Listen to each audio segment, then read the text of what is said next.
Sir, ರಾಜ್ಯ ಮಟ್ಟದ ಅತಿಥಿ ಶಿಕ್ಷಕರ ಸಂಘಟನೆ ವತಿಯಿಂದ ತಾಲೂಕಾ ಸಂಘದ ಅಧ್ಯಕ್ಷರು, ಕಾರ್ಯದರ್ಶಿಗಳು, ಉಪಾಧ್ಯಕ್ಷರು, ಪದಾಧಿಕಾರಿಗಳನ್ನ ನೇಮಕ ಮಾಡುವಂಥ ಒಂದು ಸಭೆಯನ್ನು ಇವತ್ತು ಕೂಡಿಸಿದ್ದೀವಿ ಸರ್.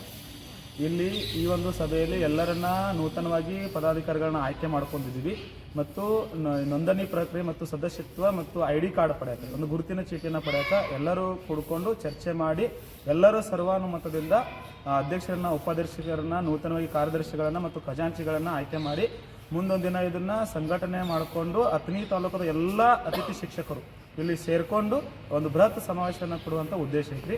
ಅದ್ರ ಜೊತೆಗೆ ಈ ಬೆಂಗಳೂರಲ್ಲಿ ನಡೆಯುವಂಥ ರಾಜ್ಯ ಮಟ್ಟದ ಏನು ಅತಿಥಿ ಶಿಕ್ಷಕರ ಹೋರಾಟ ಧರಣಿ ಐತಲ್ರಿ, ಇಲ್ಲೆಲ್ಲರೂ ಕೂಡ ಭಾಗವಹಿಸಬೇಕು ಅಥಣಿ ತಾಲೂಕು ವತಿಯಿಂದ. ಮತ್ತು ಇನ್ನೂ ಯಾರ್ಯಾರು ಇದರಲ್ಲಿ ಭಾಗವಾಗಿಲ್ಲರಲ್ಲ ಅವರೆಲ್ಲ ಅತಿಥಿ ಶಿಕ್ಷಕರು ಕಡ್ಡಾಯವಾಗಿ ಇಲ್ಲಿ ಭಾಗವಹಿಸಿ ಮುಂದೊಂದು ದಿನ ಅಥಣಿ ತಾಲೂಕಾ ಈ ಒಂದು ಮಟ್ಟದ ಅತಿಥಿ ಶಿಕ್ಷಕರ ಮಟ್ಟದ ಒಂದು ಸಮಾವೇಶ ಎಲ್ಲ ಜಿಲ್ಲೆಗೂ ಮಾದರಿಯಾಗಿ ಅತಿಥಿ ಶಿಕ್ಷಕರ ಎಲ್ಲ ಬೇಡಿಕೆಗಳು ಸಂಪೂರ್ಣವಾಗಿ ನಮಗೆ ಈಡೇರಬೇಕು. ಅಲ್ಲಿವರೆಗೂ ನಾವು ಹೋರಾಟವನ್ನು ನಡೆಸ್ತೀವಿ, ಒಟ್ಟ ಬಿಡೋದಿಲ್ಲ. ಹೋರಾಟ ನಮ್ಗೆ ಕೃಪಾಂಗ ಕೊಡೋದಾಗಲಿ, ಸೇವಾ ಹಿರಿತನ, ಭದ್ರತೆ ಕೊಡೋದಾಗಲಿ, ಜೊತೆಗೆ ಎಲ್ಲ ಗುರುತಿನ ಚೀಟಿ ಕೊಡೋದ್ರ ಮುಖಾಂತರ ನಮ್ಮ ಹೋರಾಟ ನಿರಂತರವಾಗುವುದು ಮತ್ತು ವೇತನ ಹೆಚ್ಚಳ ನಮ್ಮ ಪ್ರಮುಖವಾದಂಥ ಬೇಡಿಕೆ ವೇತನ ಹೆಚ್ಚಳ ಸರ್. ಅದಕ್ಕಾಗಿ ನಾವೆಲ್ಲ ಇವತ್ತು ಸಭೆಯನ್ನು ಸೇರಿ ತೀರ್ಮಾನ ಕೈಗೊಂಡಿದ್ದೀವಿ ಸರ್.